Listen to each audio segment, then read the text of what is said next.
Oui. Est-ce que vous avez une commission pour l'attribution des subventions aux associations? Commission. Est-ce qu'il existe une commission dans laquelle vous êtes représenté, le groupe d'opposition, concernant la fixation des subventions aux associations? Alors, je peux vous répondre. Il n'y a pas de commission dûment constituée avec une représentation, par exemple, avec l'opposition. Vous comprenez bien qu'on est un peu énervant, hein, bon. Et donc, il y a en revanche, autour de l'élu qui a cette délégation, un pool de fonctionnaires, etc.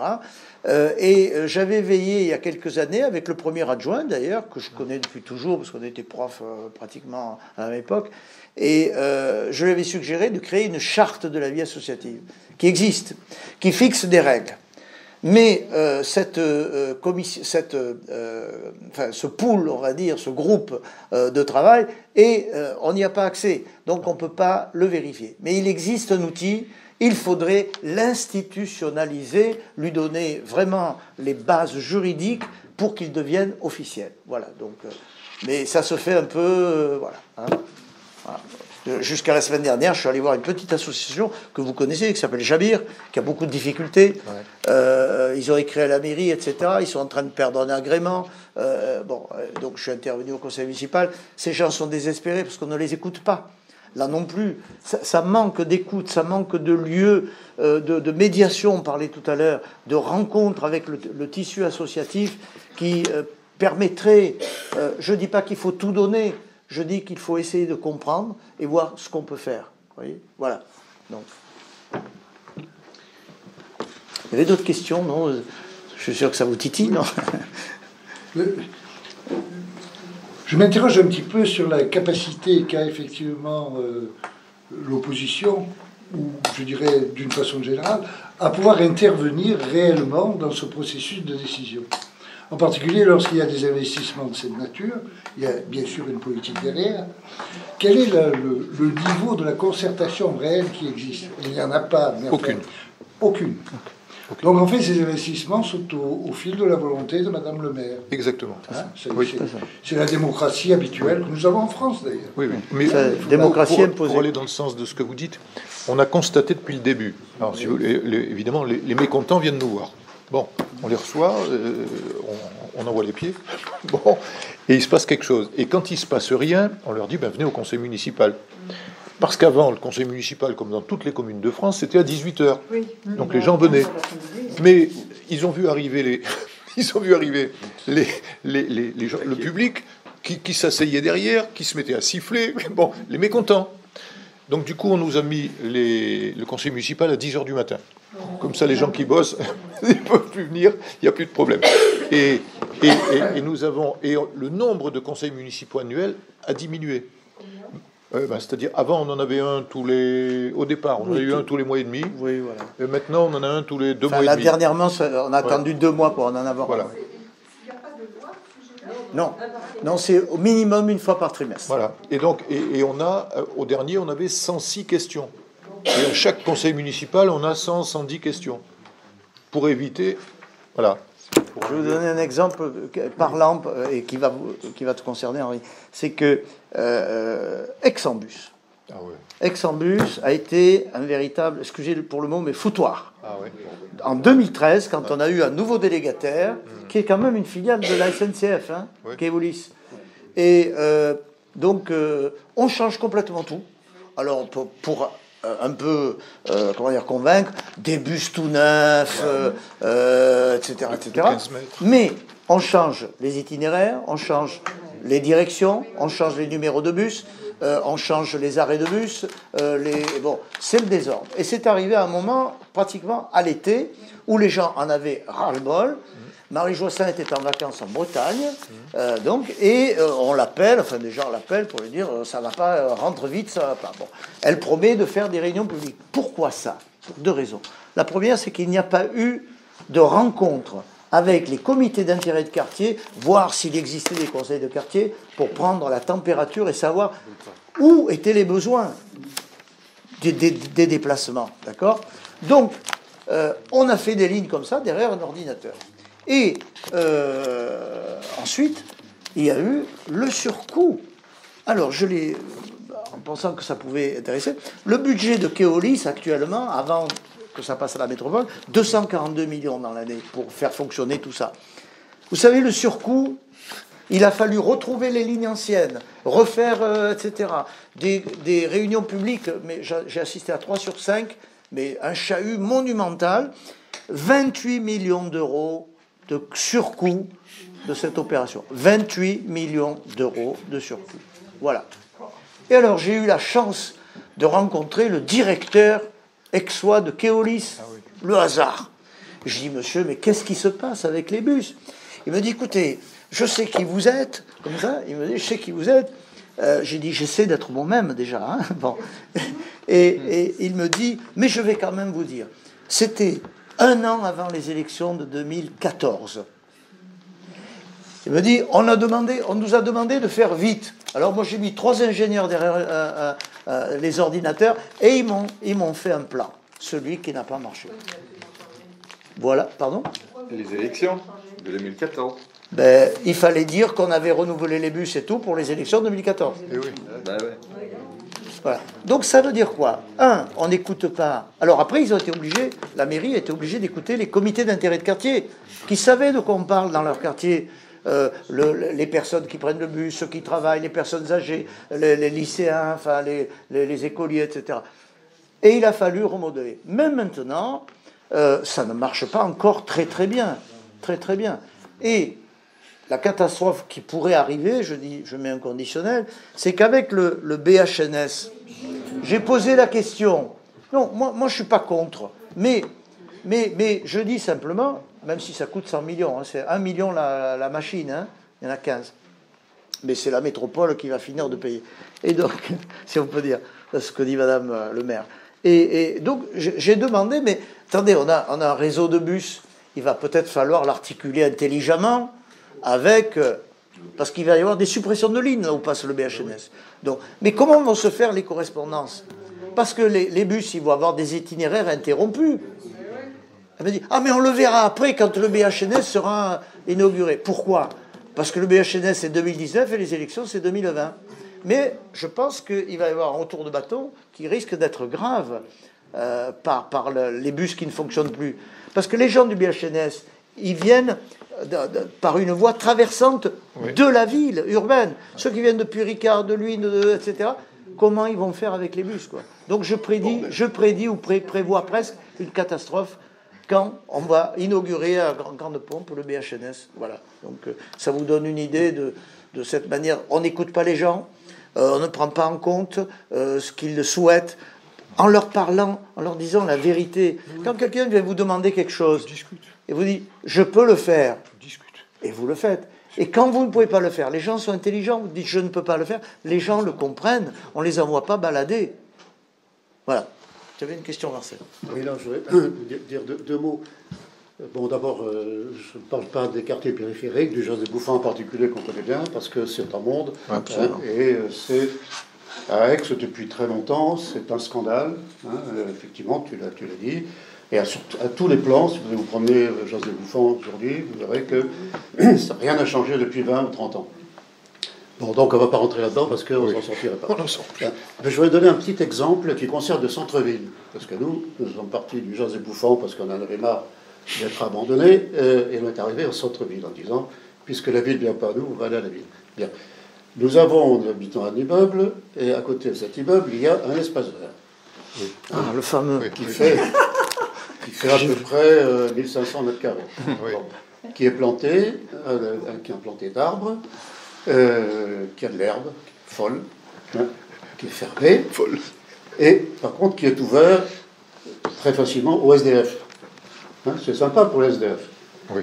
Bon, mais c'est fermé pour les habitants du quartier, les mères de famille qui pourraient venir avec leurs enfants, les personnes âgées aussi, n'importe qui. Bon. Alors, on a fait la demande depuis longtemps. Nous, on n'est pas directement concernés, bien qu'on habite à côté. On a fait la demande depuis longtemps à la ville pour qu'effectivement ça soit aménagé. Dans un premier temps, on a fait la demande en même temps pour l'aménagement de la traverse de l'Aigle d'Or, qui était dans un état pitoyable. Comme c'était juste avant les élections, ça a été fait à tout à l'heure. Mais sauf le jardin. Impossible. Alors, les élections sont passées, on a redemandé. Et on a essayé de passer par l'institution, c'est-à-dire la maire adjointe, le CIQ. Bon, ça fait 2 ans que ça dure. Alors, peut-être que c'est une question de coût, mais quand je vois qu'à 100 mètres de ce jardin, on a fait effectivement un mur d'eau d'un côté et un mur végétal. 1 million le mur d'eau. 1 million le mur d'eau, et sans doute autant pour le mur végétal, c'est-à-dire pour des ouvrages qui ne se voient pratiquement pas. Et qui sont fermés la plupart du temps. Nous sommes les seuls habitants de l'immeuble de Nord à avoir vu sur le mur végétal. Donc, il vaut mieux que les automobilistes regardent pas trop en l'air quand ils passent, parce que avec les virages il est piéton. fort l'accident. Donc voilà un type d'incohérence totale, et il est impossible d'avoir une réponse. Ou même un interlocuteur identifié pour savoir qui décide. Complètement. Donc, on va dire. Et c'est vrai que tous les questions là. Ouais, bon. Oui. Et on fait notre. Vous posez une question concernant la salle de prière qui a été supprimée en Cagnane. Oui. Suite Oui. Ici en préfecture. Donc, on le sait, ça. Et j'ai vu sur le journal il y a quelque temps que Madame le maire avait dit qu'elle allait être réouverte.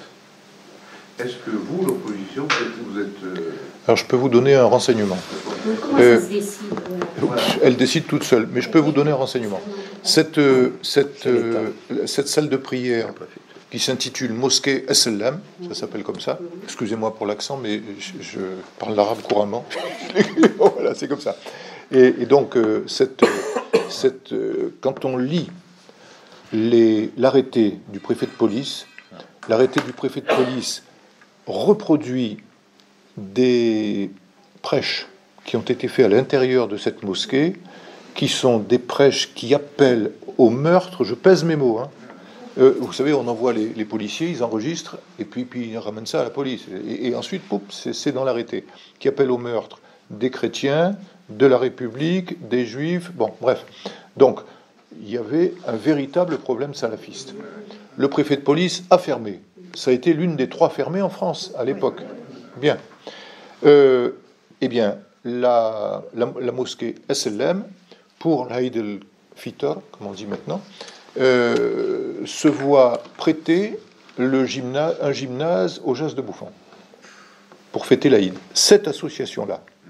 Et quand on a interrogé, parce que ici, comme partout, j'ai envie de dire, il y a des gens qui pratiquent la religion musulmane comme les autres pratiquent, cathos, protestants, des trucs comme ça, tranquillement, sans embêter personne. Et puis vous avez ce genre de choses. Bon, donc les uns, comme chaque année, vont pouvoir faire leur grande messe, j'allais dire, dans un gymnase dans Cagnane, chez Coulanges, gymnase Coulanges. Les autres, SLM, se voient prêter par la commune le gymnase Yvan Gros. Voilà, exactement. Et j'ai reçu une invitation de SLM à aller là-bas. Pour une cérémonie bien particulière. Pour 2 jours, oui. Une mosquée qui va s'installer. Non, pour 2 jours, non. Mais Madame Joissin a indiqué que la mosquée qui avait été fermée, il fallait la réouvrir. Et c'est au même endroit, et qu'on regarderait l'association qui. Donc, ce que craignent beaucoup de gens, y compris chez les musulmans, ordinaires, j'allais dire, c'est que ça recommence comme avant. Voilà. Et la décision, c'est elle qui la prend. Point final, parce que le local en question appartient à l'office d'HLM. Est-ce qu'il y a une consultation du CIQ? J'habite en Cagnane. Oui. Est-ce qu'il y a la consultation du CIQ, du conseil? Non. Est-ce que consultation. Nous, en tant qu'habitants, si vous voulez mieux, de se manifester, de faire quelque chose, parce qu'on est démunis. Oui. Est-ce qu'il n'y a pas de parking? Non. Je veux dire. Moi, je suis pas contre le principe si c'est quelque chose de contrôlé. Voilà. Mais il faut des parkings, il faut le contrôle des équipes qui vont intervenir. Enfin, qu'est-ce qu'elle nous dit? Vous avez envoyé une lettre pour demander à être rencontré ou... Non, je n'ai rien essayé. Parce que ce serait... Non, mais avec le CIQ, ça peut se faire. Oui, par le CIQ, on appuie sur le CIQ. Voilà. Déjà, au moins Parce que là, quand on reçoit une lettre comme ça d'un groupement de personnes, c'est pas la même chose qu'une sollicitation individuelle, vous comprenez? Oui, mais enfin, nous, on a mesuré les limites de 50 Oui, aussi. Parce qu'on a eu une démarche institutionnelle par rapport à ce terrain. Et puis finalement, on s'est dit, il y a un CIQ, on confie au CIQ, et ça n'avance pas. Ben, moi, je crois quand même que le gros problème de cette ville, c'est la conception de la démocratie dans la ville. C'est tout. Et c'est pareil que Marseille. Tout. Marseille est la seule ville où la loi PLM n'a pas été appliquée. Exactement. Monsieur le maire de l'époque ayant décidé, et je pense que c'était de faire, il faut le dire, que les CIQ, c'était très bien et qu'il n'y avait pas besoin de conseil de quartier. Or, je regrette, ça n'est pas la même chose. Un CIQ, c'est souvent un rouage de la ville, alors qu'un conseil de quartier, c'est un endroit de... C'est une institution. Moi, à l'âge que j'ai quand même vu beaucoup les conseils municipaux auxquels je suis allée. Je trouve qu'il y a une espèce d'abandon des citoyens du conseil municipal, où il y avait vraiment du monde, mais vraiment du monde. Et là, on sent que les gens ne vivent plus. C'est toute parce la question. que la démocratie de base a été complètement anéantie. Et je trouve que c'est très grave. Parce que le problème que vous posez, c'est très très grave. Bien sûr. Parce qu'on sait aussi qu'il y a des gens qui vont être embarqués là-dedans. Et d'autres quartiers, c'est gravissime. Vulnérables pendant toute la période où il y a eu cette... Madame Joissin dit c'est pas une mosquée, c'est un lieu de prière. Oui, bon. Je veux dire par là.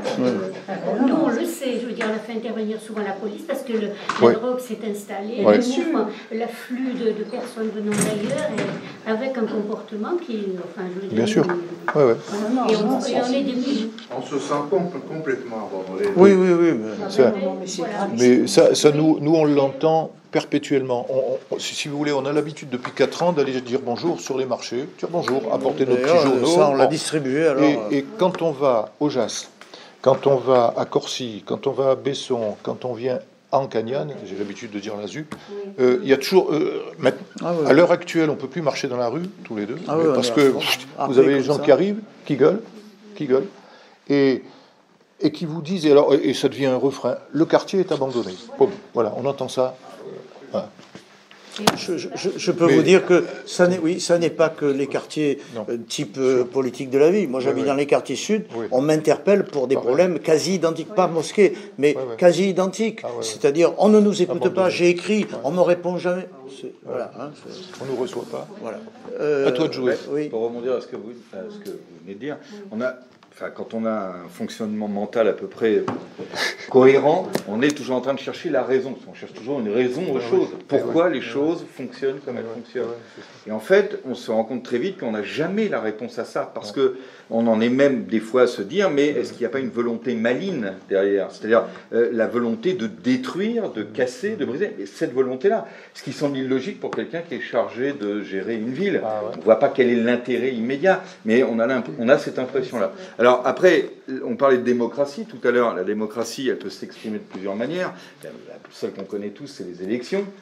On peut aussi là se poser la question, c'est-à-dire que ça fait quand même 3 fois que Madame le maire alors certains disent un coup de bol, je suis pas sûr que ce soit un coup de bol. C'est ça la question aussi. La question, c'est-à-dire comment des citoyens peuvent vivre une situation de délitement généralisé, parce que c'est ça, une situation de délitement généralisé, et s'y sentir bien au point de revoter pour la personne qui est responsable de ce délitement. Ça, c'est une question à poser. Donc, les urnes, oui. Est-ce que dans les urnes, on peut faire quelque chose? Peut-être. Et après, l'autre question, c'est, en dehors des urnes, quand on est au courant ou mis au courant de ce genre de dérive, est-ce que les citoyens ont un moyen légal, hormis toi, ce que tu as fait sur tes propres deniers? On va devant les tribunaux. Tout à l'heure, il y avait une question, quelle est la place de l'opposition? Moi, je vais devant les tribunaux. Alors, c'est un peu le sens de ma question. Mais est-ce qu'aujourd'hui, il existe une porte ou une fenêtre pour que des citoyens au sein d'une association ou d'une organisation... Il n'y a pas d'outil. Je sais, je connais la réponse, mais je la repose parce que c'est quelque chose qui ne cesse de m'interroger et de m'étonner. Il n'y a pas d'outils, de portail, de démocratique, d'échange, de contact, de... Voilà. Il pourrait plus, ça paraît, c'est clair. Moi, je voudrais intervenir là, excusez-moi. D'abord, il faut vous remercier pour l'excellent travail que vous avez fait. On fait notre boulot, voilà. C'est une très très bonne mise au point. Normal.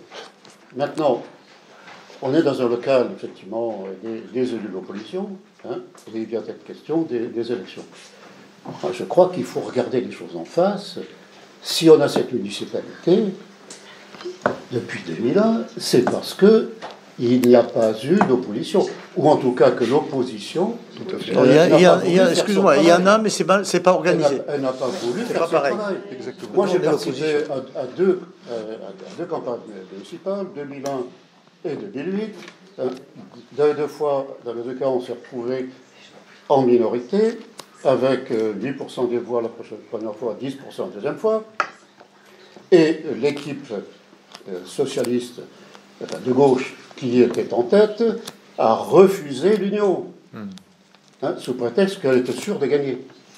Donc, on a donné cette ville à Mme Jossin, alors que tout le monde connaissait, et nous, alors on a parfaitement bien connu M. Joissin, qui avait déjà fait ses exploits dans les années 1980.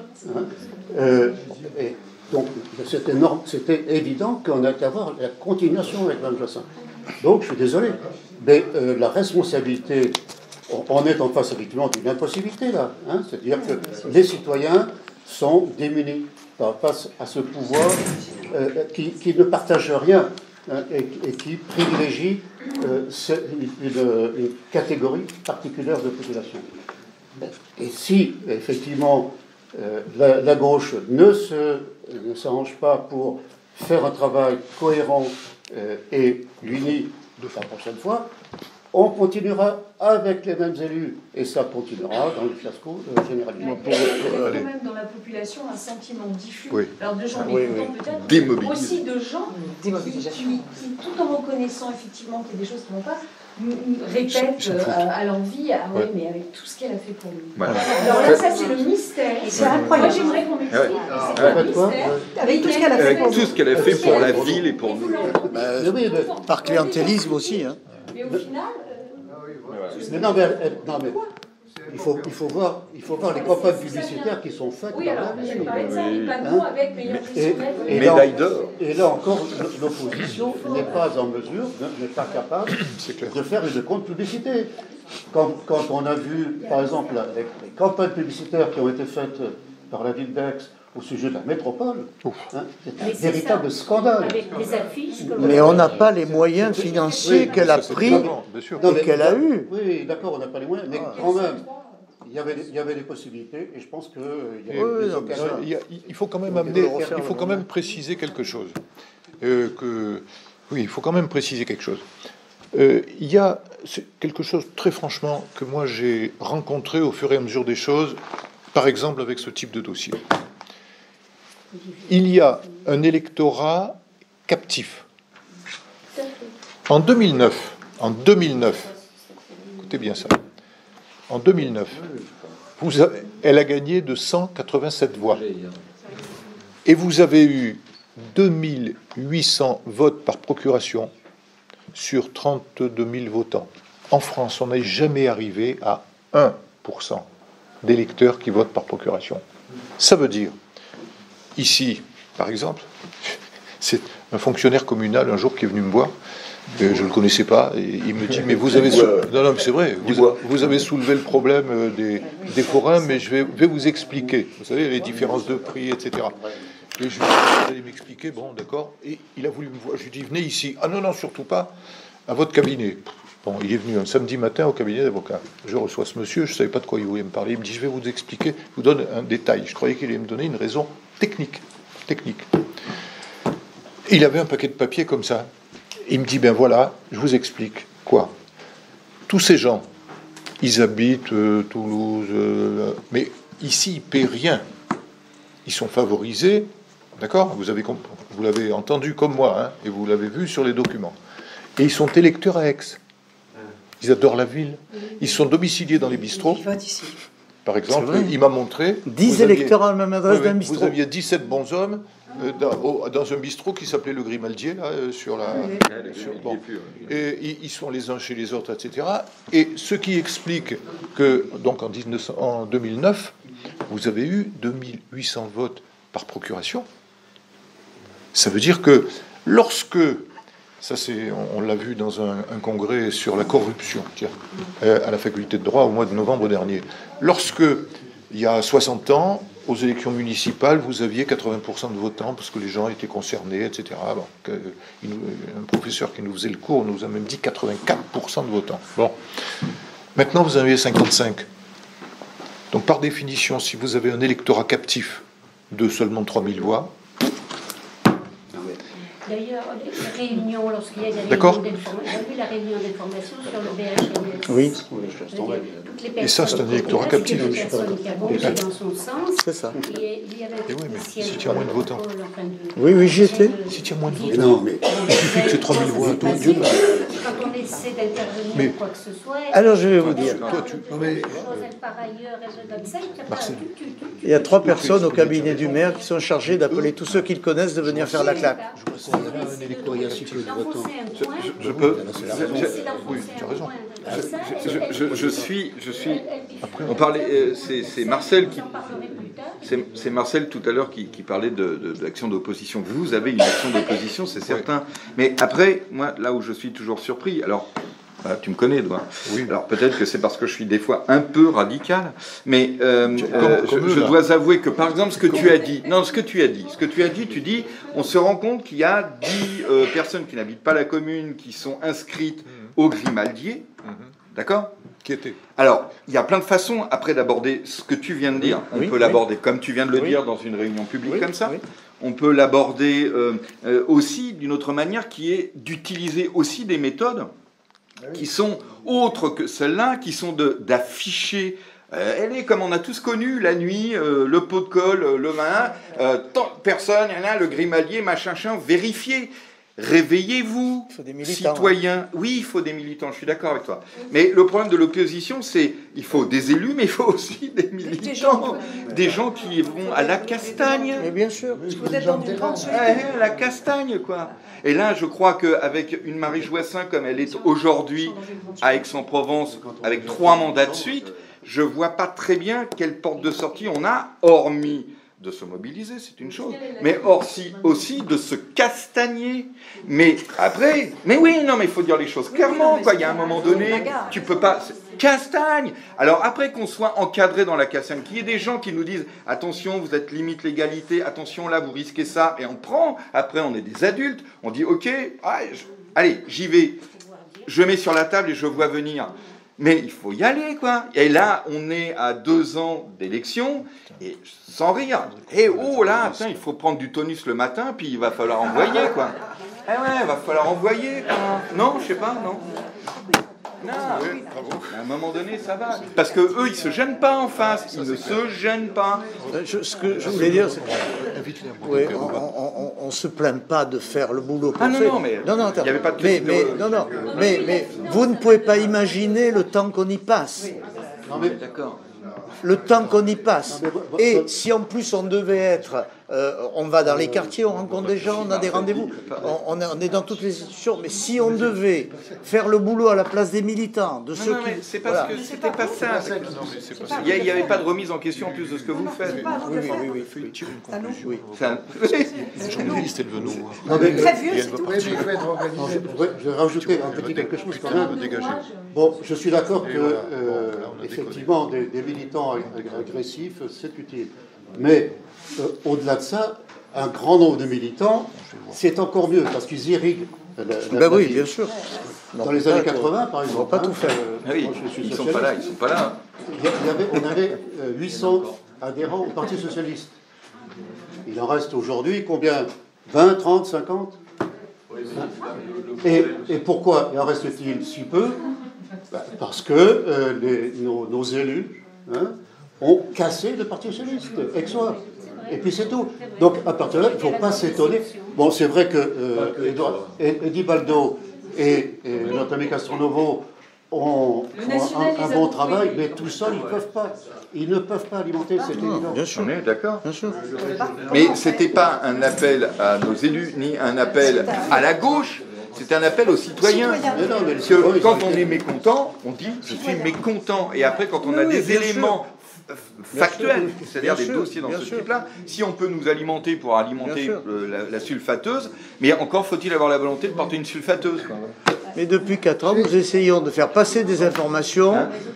Nous avons créé un site, on fait des journaux, on fait des réunions, en espérant que les gens eux-mêmes s'approprient ces informations. Pas forcément pour nous rendre la monnaie, mais qu'ils s'approprient cette information, qu'ils la diffusent. Parce que une réunion comme ce soir, où on a quand même dit des choses, même parfois on est allé loin, si les gens veulent aller le raconter à leur famille, leurs amis, leurs voisins, à qui ils veulent, si ça peut créer quelque chose qui se lève, tant mieux. Après, nous, le boulot, on l'a fait, quoi. Voilà.